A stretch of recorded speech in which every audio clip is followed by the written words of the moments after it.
जय श्रीमन नारायण। जब देव देवी वो वरांगना पानी में भीग जाती है, पानी से साड़ी पूरी तर हो गई, तब विप्र नारायण को दया आ गई। जब दया आ गई, महाराज जी ने अपनी कुटिया के अंदर बुला लिया और उसको सूखे वस्त्र दिया पहनने के लिए। जब वस्त्रों को पहन के तैयार होगी, और वैसे भी कहा जाता है कि एक पर पुरुष को एक पर स्त्री के साथ में एकांत में नहीं रहना चाहिए, कभी नहीं। और एक स्त्री को भी पर पुरुष के साथ में एकांत में नहीं रहना चाहिए, क्योंकि ऐसे समय में मन को साधना, अपनी इंद्रियों को साधना बहुत कठिन हो जाता है।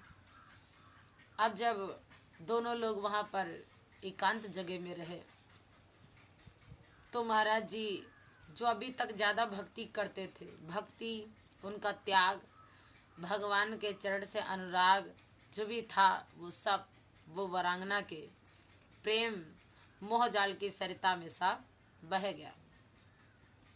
यहाँ तक, इतना तक वो समझ ली कि अब संसार में इसके सिवा कोई अपना नहीं है, इसके सिवा कोई अपना सगा नहीं है। उसी को सगा मान लिए महाराज, उसी को।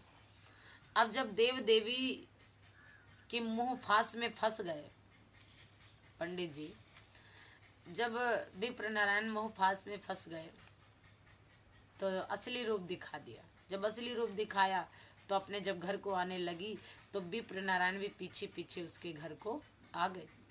जब उसके घर को आ गए, उसके घर में रहने लगे।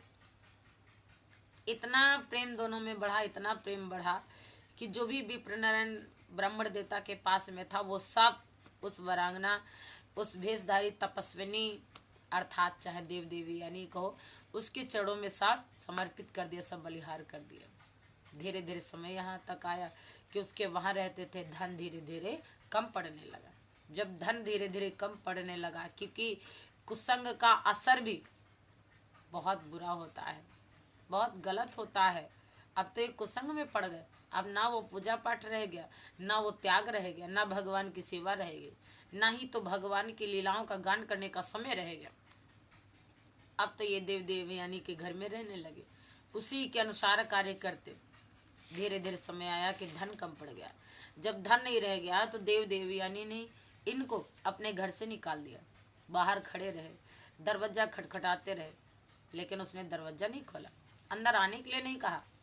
उसने केवल और केवल ब्राह्मण देवता को धक्का मार करके घर से बाहर निकाल दिया, क्योंकि वो तो केवल छल का प्रेम कर रही थी, प्रेम नहीं था उसको। तो केवल दिखाना था अपनी छोटी बहन को कि देखो मोह जाल में कैसे प्राणी फंसता है, कितना ही बड़ा त्यागी क्यों ना हो। वो अपनी बहन को दिखा रही थी, अपनी बहन को ताने भी मार रही थी, देखिए हमारे रूप फांस में फंस गए। तो ऐसी बात है महाराज। जब घर से बाहर निकाल दिया तो वहाँ से चले आए, लेकिन देव देवी के प्रति जो प्रेम था, जो मोह था, वो इनका प्रेम कम नहीं पड़ा महाराज, इनका प्रेम नहीं कम पड़ा।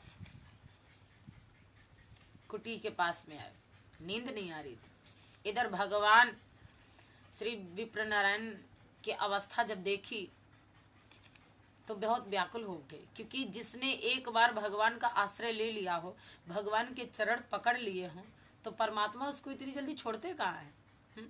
इसीलिए भगवान व्याकुल हो उठे और नौकर का भेष बना करके सोने की थाल में खूब सुंदर सुंदर आभूषण और सोना ले करके देवी के घर पहुँचे।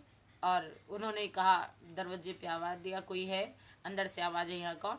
तो उन्होंने कहा कि मैं विप्र नारायण का नौकर हूँ और उन्होंने आपके लिए सोने का थाल भेजा है।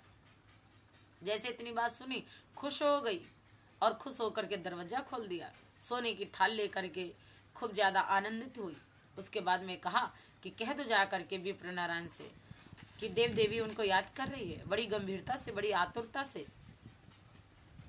इतना कहा और जा करके अपने उस थाल को खोल करके प्रसन्नता से देखने लगी। इधर वो चले आए। अब जानना यह है कि आखिर वो नौकर कौन थे।